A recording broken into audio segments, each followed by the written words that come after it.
It's the evening of September 29th, 1965, a Wednesday.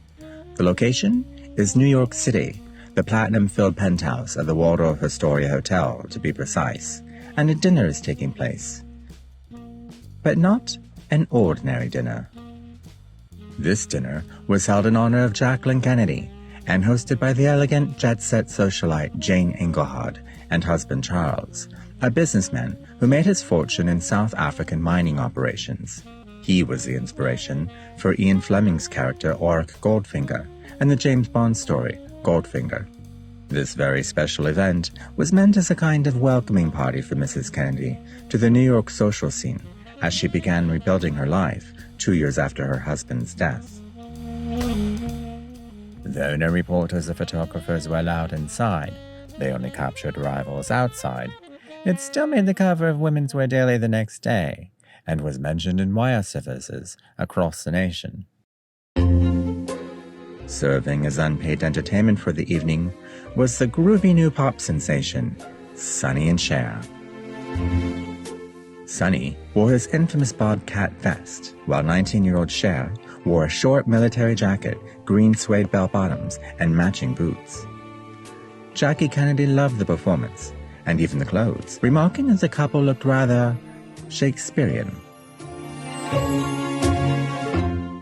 Only 13 guests were invited, among them New York society queen Brooke Astor, record producer Nasuhi Avedon, Condé Nast executive William Rayner, and his chic socialite wife Chessie Rayner, Ernest Hemingway's son Jack Hemingway, the powerful New York Times editor Sidney Grusin, and wife Flora Lewis, the Engelhard's daughter Annette Reed, and her husband Samuel. Annette would later marry fashion designer Oscar de la Renta, businessman Reed Vreeland, and his wife Deanna. My dear, you have a pointed head and you're beautiful. Look at you, you're so skinny. Why aren't you in magazines? Mrs. Vreeland said, after spotting Cher across the room. I don't know, she responded. I wondered, she later recounted, who is this old chick? Deanna Vreeland, the old chick, was the legendary editor-in-chief of Vogue. If anyone had power to put Cher in a magazine, it was her. And so she did, or rather, she already had. On newsstands that very moment, Sonny and Cher could be seen in Carrie Donovan's column, Vogue's own boutique, and a small item photographed by Jack Robinson. Apparently, Mrs. Vreeland hadn't noticed it was the same young woman. This was followed by a modest 2-page item in the December 1st edition, photographed by John Cohen, for the People Are Talking About column. Cher can barely be seen in the photo, with Sonny hamming it up, dominating the shot, his arm held out in front of her. This was not to be Cher's big moment in Vogue. Not yet. Bahamadia, Morocco, December 1965. Deanna Vreeland and husband Reed are visiting their son Frederick, who was working at the U.S. Embassy in Rabat. He would later become the United States ambassador to Morocco.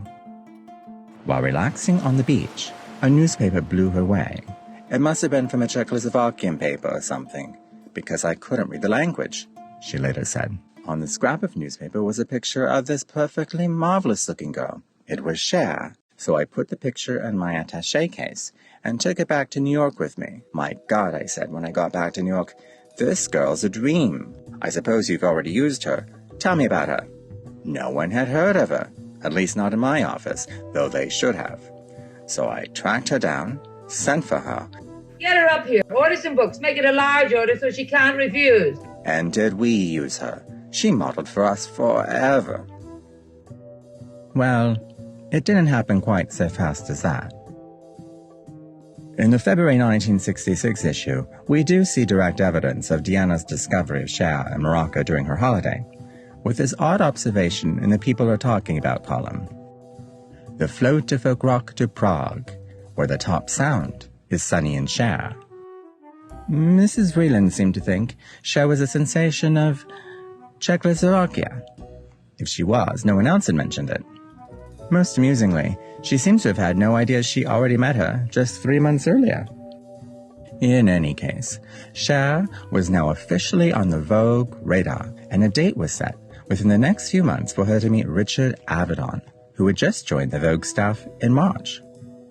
It is then, in the summer of 1966, during her first photo shoot with the world's most celebrated fashion photographer, that the naive young folk singer transformed into the exotic glamazon we've known ever since.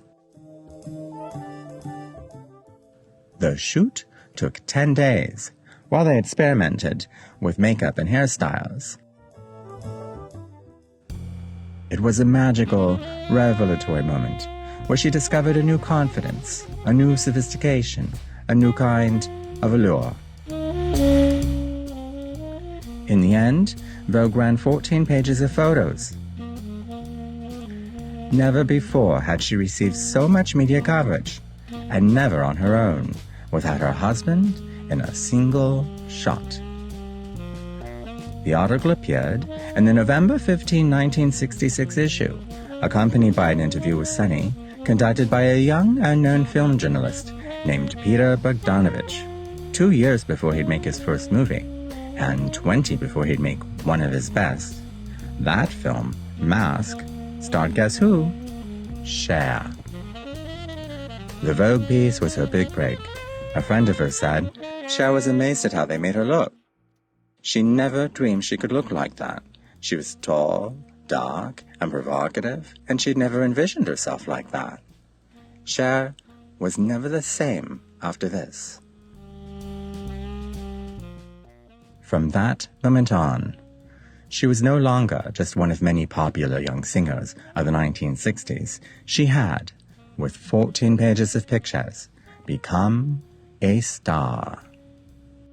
Cher was on her way to becoming the glamorous, glittery icon of style that has transfixed the world for decades ever since.